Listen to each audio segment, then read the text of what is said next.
Young fella, would you give me your name, please?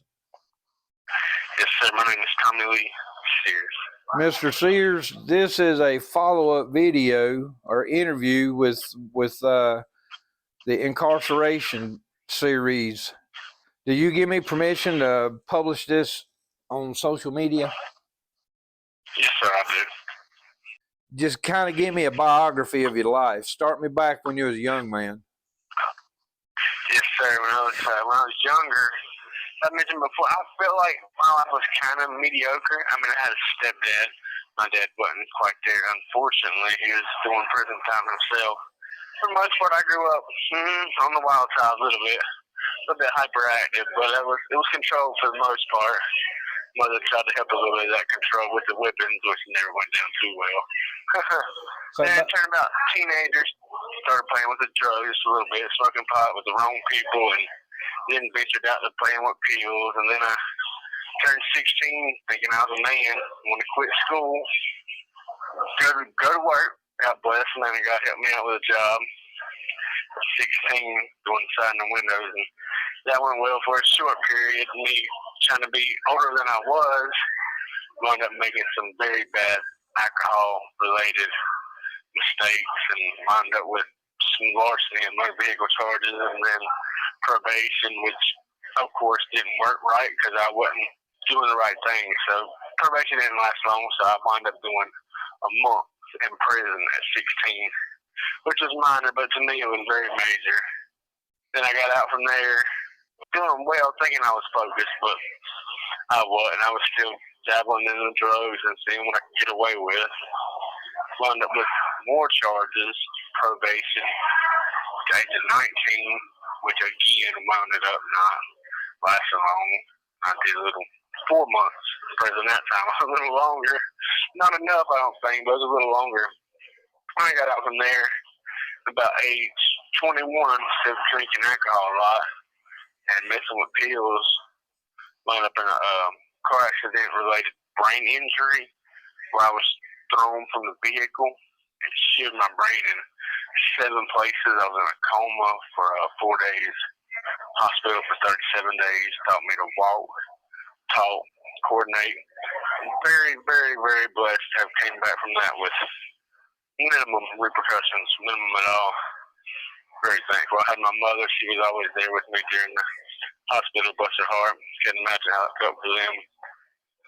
Came through that pretty well. Not drinking more, but drinking still. And the brain doctor neurologist, she was right. It was times 3 in my body, and I wound up really intoxicated. Made some quicker bad decisions, and wound up catching a year active, well, 2 years active sentence in prison, and they cut it in half, and I did. When I was about 24, I did a year in prison. And I'm like, whew, I made it through, and I was just like, yes, Lord, I'm focused. God's been in my word a little bit, and I'm trying to understand some things, and I got out, and I'm like, yes, I'm going to do this right. And but it did for a while. I mean, from age 24 to about 31 and a half, I was, well, out of the side of the law, shall I say. I ain't going to say doing exactly what I should, but I was making good enough decisions to stay out of incarceration, so I felt like I was doing better. So you had a regular childhood? I didn't feel neglected. Mama didn't beat me no more than she should have. I do remember one time, I can't remember that one exactly, but I remember one time I was in the middle of Kings Mountain, some guys pulled a pistol on me and another guy, and I had called you late, near intoxicated, because I didn't know who else to call, but then Mama couldn't protect with that type of armor. I think that was actually the second time you had called me.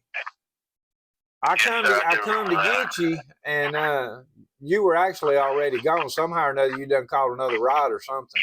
That was intoxicated, bad decision-making times. What happened where he wanted to draw a gun on you? He wanted to rob me for a little. I was with another guy. I think we was looking for weed, marijuana, I believe, and the guy had my money because he knew the people. I didn't. It wasn't but like $15, $20.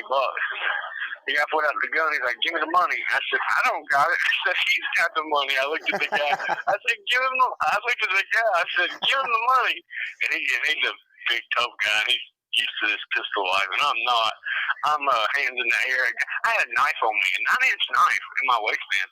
I took it out of my waistband and gave it to him. I gave him myself on my wall. Don't shoot me. I gave him everything I had. And the guy was still being tough, and he dropped the money, and he was under his shoe, and he went to step back with the pistol, and they hit him in the head with the pistol, and then they took off running. That's crazy. Yeah, so that was horrific. It was horrific. Hey, man, Needless to say, I haven't been in the same situation.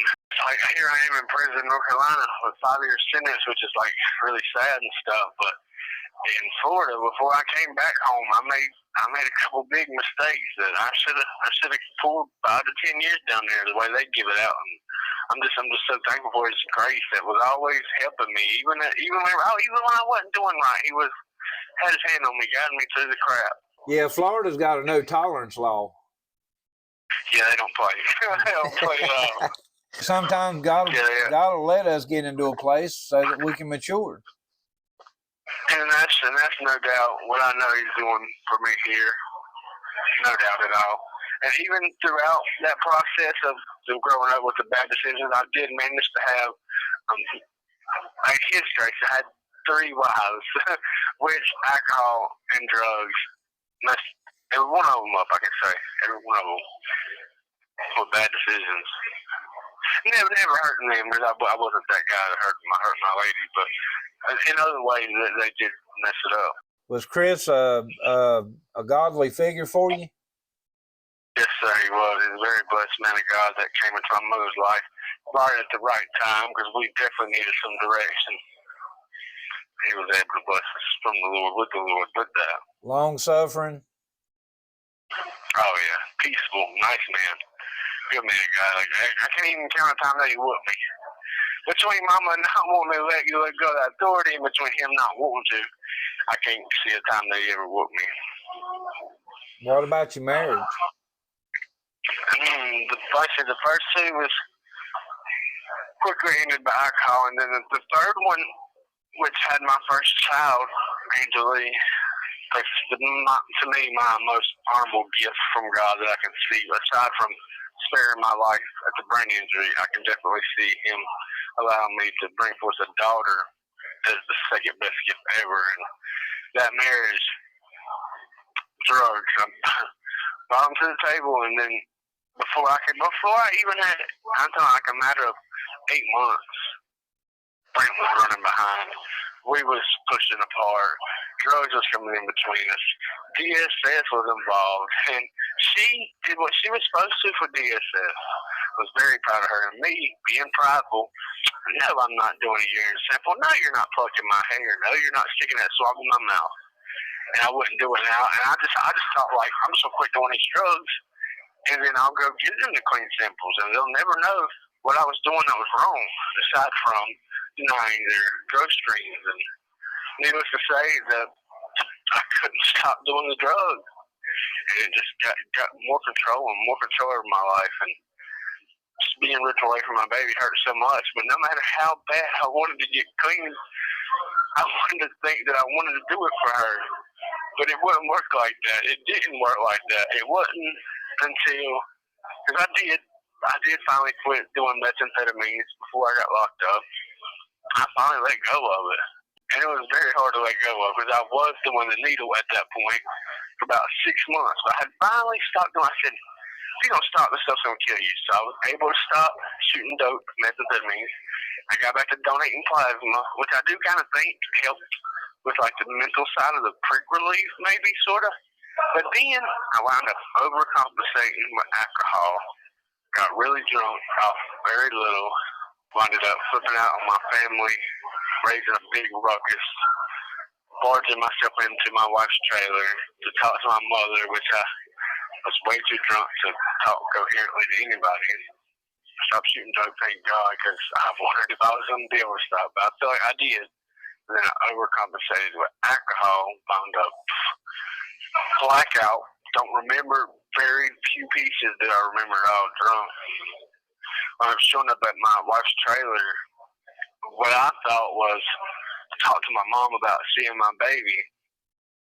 I was so belligerently drunk, it was scaring everybody, and I made some mistakes that I don't even remember making, hurting my people's mentally and somewhat physically, as well as myself. Wound up going to the hospital when the police came and kicked in the back door and put me on the floor. And like I said, I don't remember hardly any of it. I wish I did, so I knew why I made them decisions. But I do know that there was nothing in me that made them decisions. It was strictly the alcohol that was controlling my decision-making processing that would even allow me to act so foolishly.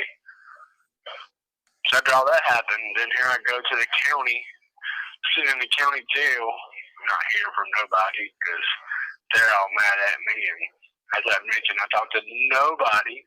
I had one great pastor friend I was great to be able to talk to. It was a blessing. I'm very thankful for him. And so from now, I didn't really talk to nobody for like 15 months. Right there in the middle of it, in the middle of the county, about 6 months, and here comes the DA with some worser charges, trying to indict me on some worser charges.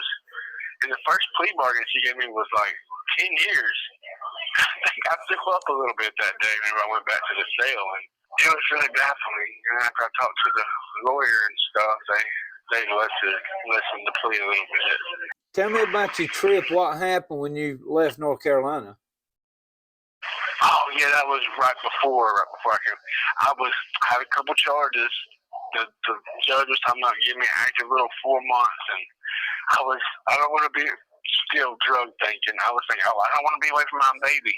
No, so I thought I was gonna go to Florida. Oh my, I was homeless for about 5 months down there, still on drugs, and trying not to be really, but really in a torn state of having nothing, having nobody, aside from prayer, Jesus, some food stamps. Like how I made it in my whole 5 months, I can't think of one reason aside from Jesus, prayer, and food stamps. Like it was really a time I'll never forget.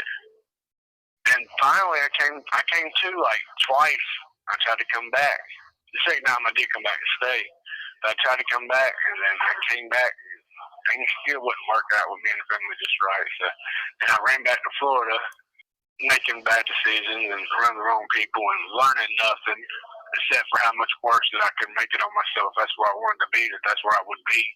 And I seen the people that was homeless, and when they not many of them, there was a couple that wanted to change, but not many of them did, and it became just such an easy life to live between food places to eat all the time and dope being cheap and stuff being easy to come by. I felt like I could have dealt with it for a little while, and then there was something still missing in my heart, and it was his love, and his love having me where I needed to be with my family and my daughter, and to receive their love. And I got compelled to come back again. So Mama bought my bus ticket, came back. Mama bought my bus ticket the first time. The second time, the last time, the homeless shelter actually bought my bus ticket. They said, we love to send people home. And it's like, maybe. So I got thinking about it real hard, and sure enough, I decided to jump on the bus and come home. Did you get into trouble down there in Florida?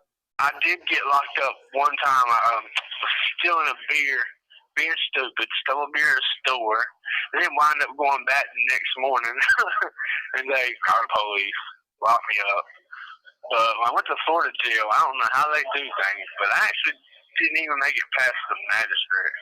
They let me, it's called an ROR, you just sign a piece of paper and you can come back.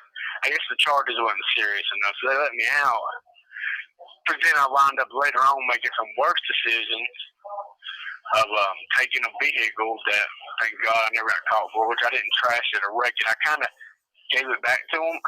I drove it from one side of Florida to the other side of Florida where I was going to try to go to work, and I left it in a random parking lot with the keys in it.